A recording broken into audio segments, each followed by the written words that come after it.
I'm really excited to have one of my closest and best friends for well over 30 years alive with me right now to do an interview.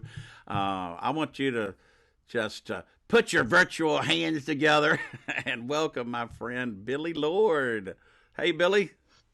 Hey Scott, how you doing? Good, doing really good. I'm glad that we're able to get online and do this interview. The favorite thing that you do is the Get Real student conferences, and Yes. and I've been honored to be a part of that since what back in the Oh, yeah. So when I mid started '90s them, we started. I started it probably in the mid 90s. I don't know, 94, 95, somewhere in there.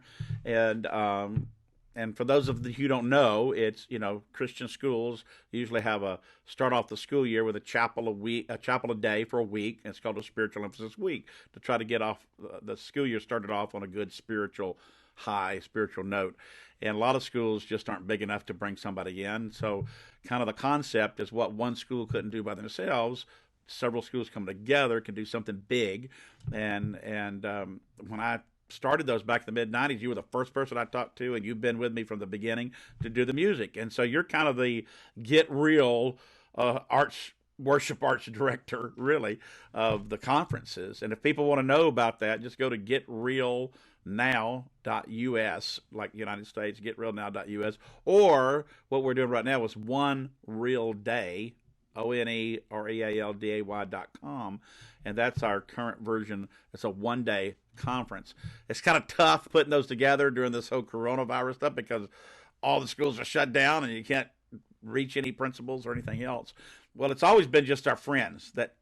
that just happened to be God used in a great way. Barry Owen, who was youth pastor at First Baptist Atlanta with Charles Stanley, and of course Mark Hall. Well, that's the first time I ever met Mark because you suggested, hey, this guy's a good speaker, and so he would come and do some of the speaking. I And didn't even know he sang. He didn't was even know just he sang, and he said, "You amazing mind if I do a speaker. little song?" I said, "Whatever, I ain't paying you for that."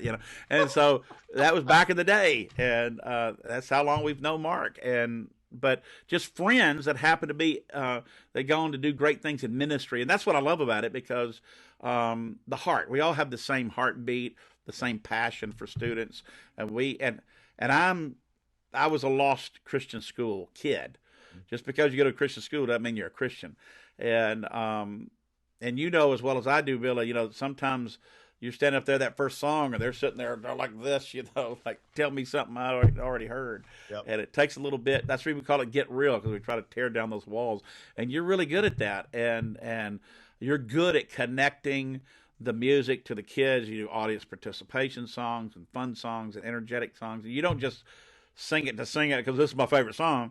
You really plan it out. Tell a little bit of how you plan out those things for these conferences. Yeah, well, like you said, our goal is to get kids involved. You always say if you get people to laugh, you can get them to listen.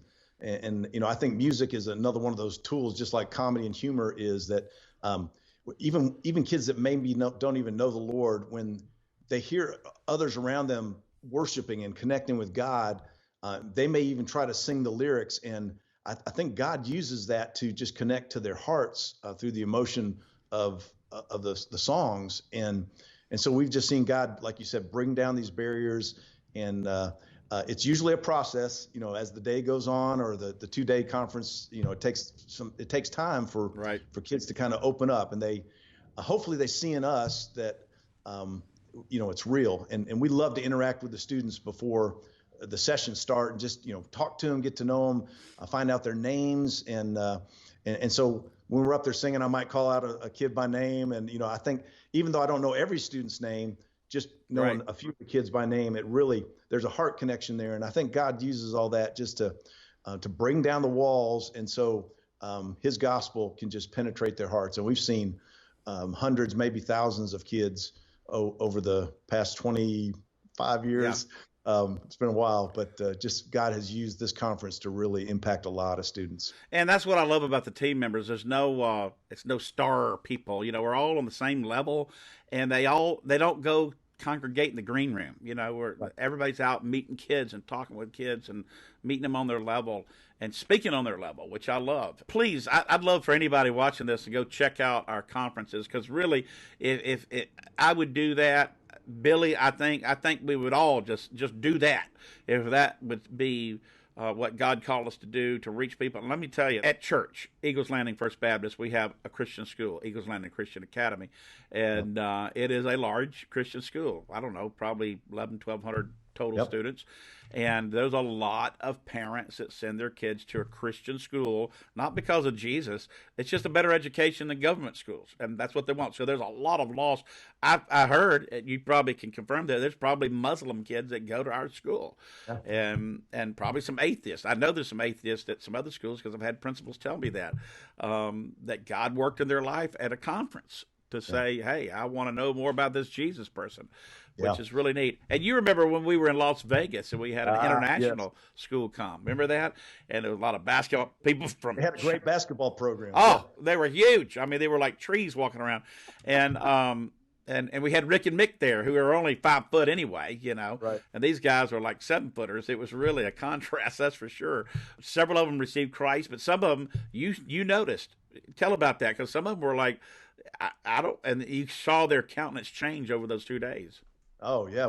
I mean, from standing in a line and they don't know you're behind them, and you hear them, cussing and just carrying on, and that didn't want to be there and were bored, and that was a 2-day conference, and we just saw in those 2 days, again, the walls just came down, and several of those basketball players were at the altar, praying to receive Christ, just weeping, and just a radical life change. And my wife Cassie has a text ministry, and there's kids from that conference. That was, how many years ago was that? That 10? was 2011, I think.